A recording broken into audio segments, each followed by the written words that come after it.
waaleykum salaam wa rahmatullah yaaram noo def mbaa yaa ngi ci jàmm bu baax alhamdulilah. xam naa gént gi nga laaj lu am solo la te mel na ni xaw na laa tiital ci ni nga ko waxee mooy ci oto bi nga mel ni dafa këppu wala dafa accident lu mu si mën a doon waaye yow dara jotu la waaye sa yaay nga gis ne mu mel ni moo am jafe-jafe si lox bi ak deret ji ni muy génne noonu nga ko waxee waaye balaa may ñëw ci yow rek ma njëkk a leeral ki nga xam ne moom géntam dafa dellu ci jaan waaye moom li mu wax dafa ne dafa am benn façon jaan boo xam ne daal daf koy gént chaque jour maanaam daal dafa am jaan boo xam ne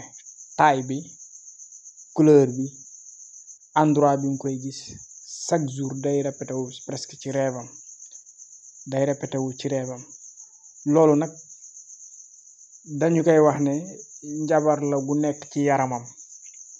waaye moom da ko nanguwut a gëm maanaam dafa desee gëm affaire mystique bi demee noonu moo tax muy répété wu noonu lu bari ci moom waaye dañ koy wax rek ne njabar la gu nekk ci yaramam te yàgg ci waaye moom da ko nanguwut a gëm ne feebar yi muy amee njabar la nanguwul gëm loolu moo tax gént jaan gi di répété wu lu bari noonu ci moom kon daal ci tënk sooy gént jaan ci anam boobu chaque jour jàppal ne loolu njabar la gu nekk ci yow mooy jaan bi danga koy gis mais presque même couleur bi la même taille bi la loolu suy am da ngay jàpp rek ne lii daal njabar la gu nekk ci sa yaram wallahu taala alam keneen gi ci topp dafay wax ne moom li mu gént mooy comme ni ma ko waxee noonu ci oto bi ak këpp beeg yu demee noonu loolu dañuy wax ne difficulté la bu taxaw ci seen kanam sa waajur yal na ko yàlla dooli tawfeex ak teraanga ak jàmm ak lépp daal ci barke alxuraanul karim su fekkee mu ngi fi dafay wax ne difficulté la boo xam ne di ngeen ci tàbbi waaye suy egsee moom moo ciy gën a sonn mooy sa waajur wu jigéen woowu noonu moom moo ci gën a sonn ndax deret bu jugee ci lu mel noonu foo ko fekk rek jafe-jafe lay doon ci dund gi ci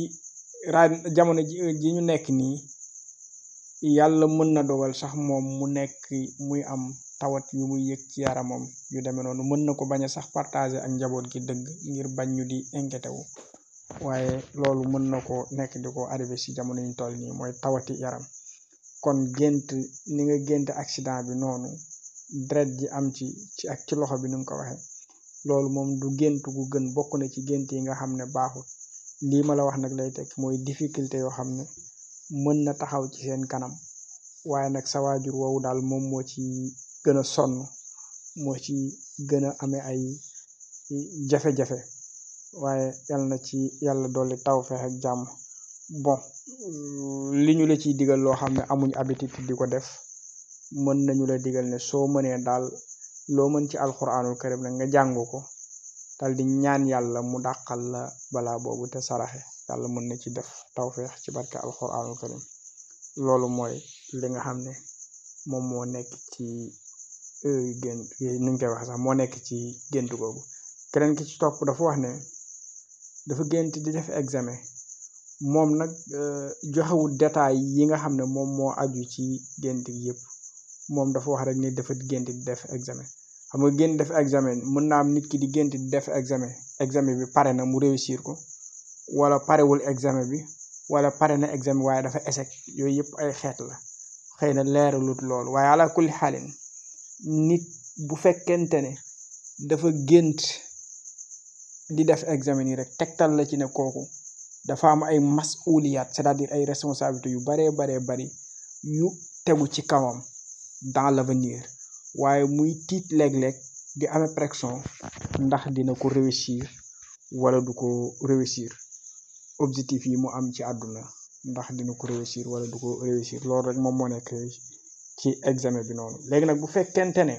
kon tëj naa loolu ma joxe ay quelques leeral rek tëj naa firi bi léegi nag bu fekkonte ne examen bi daf ko réussir ci biir gént gi mu gént ne examen na ba pare ba réussir loolu kon dafay nekk beneen tegtal su fekkonte ne nag dafa échec ci examen bi dafay nekk beneen tegtal kon moo tax yenn détails yooyu di ko joxe souvent dafay baax lool ci ki nga xamante ne ni maanaam mooy laaj géntam yal na yàlla defal leen jàmm ak sutura ak tawfeex gu dolliku ñàkk a def vidéo yu bari maa ngi ci jéggulu bu baax a baax ndax lu wees